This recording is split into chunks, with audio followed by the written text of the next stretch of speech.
प्रशांत खेमका भी जुड़ गए हमारे साथ, वाइट ओक ग्रुप के founder. Prashant ji, good morning. Prashant ji, क्या एफआईएस का रास्ता देखें अब हम? वो एक गाना था ना कि देर लगी आने में तुमको, शुक्र है फिर भी आए। तो क्या इस ट्रेड डील के बाद वो एक्सपेक्ट करें हम? वेरी गुड मॉर्निंग अनुज जी। तो देखिए, कई नजरिए से ये ट्रेड डील पॉजिटिव है।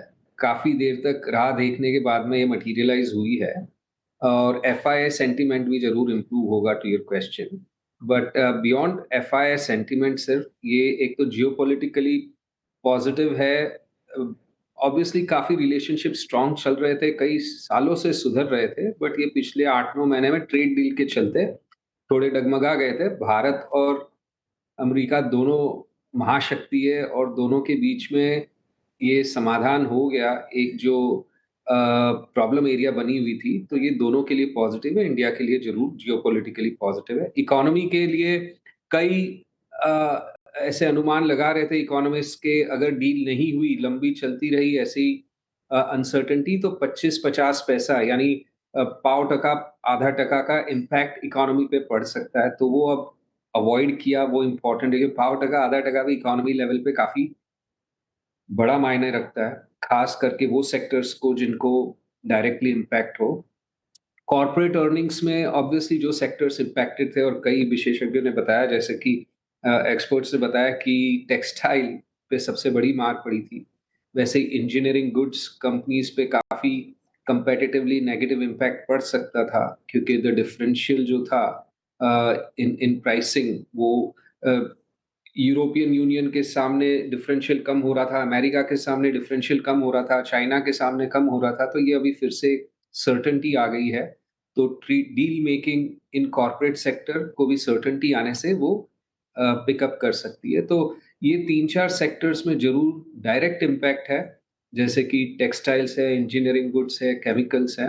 But even other sectors like pharmaceuticals और आईटी सर्विसेज, हालांकि उन पे कोई डायरेक्ट अभी इम्पैक्ट नहीं पड़ा था, बट वो एक एक अनसर्टेनिटी का माहौल था कि कल कुछ ट्रम्प उन पे भी कुछ ना कुछ लगा लगा दे। उसका कुछ कहा नहीं जा सकता है। H1B वीजा पे तो $100,000 का लगा ही था एप्लीकेशन पे, बट ऐसा कुछ और आ सकता है क्या? तो वो अनसर्टेनिटी भी रिजॉल्व होने से कॉर्पोरेट प्लानिंग फॉर बायर्स, जो अमेरिका बेस्ड बायर्स है, उनके लिए भी एक क्लैरिटी आ गई कि भाई ये अभी अभी होपफुली ट्रम्प कुछ किसी चीज को लेकर 15-20%, 25%, 50% का अनाउंसमेंट न कर दे कभी। नहीं तो वो अनसर्टेनिटी फिर बनी रहेगी। बट अगर ये अपने मान के चले कि अभी अनसर्टेनिटी चली गई है, तो corporate earnings, corporate planning, corporate capex के लिए भी ये पॉजिटिव है। और ये सब के चलते, ये सबको मद्देनजर रखते हुए एफआईआई सेंटीमेंट के लिए भी पॉजिटिव है। जो बजट के तुरंत बाद जरा एक नाराजगी सी समझो थी, वो अभी सब लोग भूल जाएंगे एक ही दिन में, और ये मार्केट के लिए पॉजिटिव रहेगा। बिल्कुल। प्रशांत जी, प्रशांत जी, गैप अप होगा और स्टॉक्स में जो स्टॉक्स आप ट्रेड डील की वजह से लेना चाहेंगे उनमें 10 से 15% का गैप अप होगा। उन्हें क्या गैप अप के बाद भी खरीदें, अगर आपका व्यू 1 साल या 2 से 3 साल का है तो?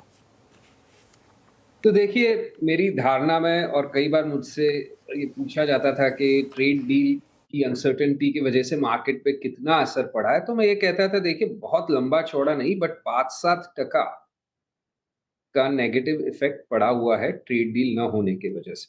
तो अगर अभी चूंकि सर्टेनिटी आ गई है, और ये पकड़ के चले कि इसमें कुछ किंतु परंतु अ, अगले आने वाले दिनों में नहीं देखने मिलेगा, तो 5-7% का जो रिकवरी है because of the trade deal fructifying reasonable लगता है। और जैसे आपने कहा, जो सेक्टर्स में जैसे कि टेक्सटाइल है, उसमें तो सबसे ज्यादा बढ़त होगी। पता नहीं, कई शेयर सर्किट पे भी हो उसके अंदर। इंजीनियरिंग गुड्स में अलग अलग जो स्टॉक्स है, उनका अलग अलग एक्सपोजर है to exports and to US. कई का कुछ भी नहीं है, पूरा इंडिया में है, तो उन पे काफी स्मॉल इम्पैक्ट आएगा। एंड जिनका ज्यादा यूएस की तरफ एक्सपोर्ट्स है, उन पे ज्यादा पॉजिटिव इम्पैक्ट आएगा। तो उन सब में हाँ, 10%, 15% या 5 से 15% का पॉजिटिव इम्पैक्ट आ सकता है। अभी उन भाव पे लेना चाहिए या नहीं लेना चाहिए, ये इंडिविजुअल स्टॉक स्पेसिफिक एनालिसिस करके ही कह सकते हैं। अभी कोई स्टॉक है जिसमें हो सकता है कि 8-10% की बढ़त आए तो भी लेने लायक बनता है, क्योंकि काफ़ी पॉज़िटिव डेवलपमेंट है उनके लिए, जो 8-10% में पूरी रिफ्लेक्ट नहीं हो रही है। अब दूसरे कोई स्टॉक में 8-10% का इम्पैक्ट आए तो हो सकता है उसे नहीं लेने का बनता, क्योंकि उसमें इतना कुछ पॉज़िटिव चेंज नहीं हुआ है, क्योंकि उन पे इतना कुछ असर नहीं पड़ा था, ये ट्रेड डील ना होने का। तो वो स्टॉक स्पेसिफिक रहेगा अनुज जी, बट हाँ, कई शेयरों में 10-15% की बढ़त आने के बाद में भी हो सकता है कि ये काफ़ी पॉज़िटिव होने की वजह से और पॉज़िटिव रुख बना रहे। ओके, प्रशांत जी बहुत बहुत शुक्रिया आज हमारे साथ जुड़ने के लिए। करेंसी देखिए आप 90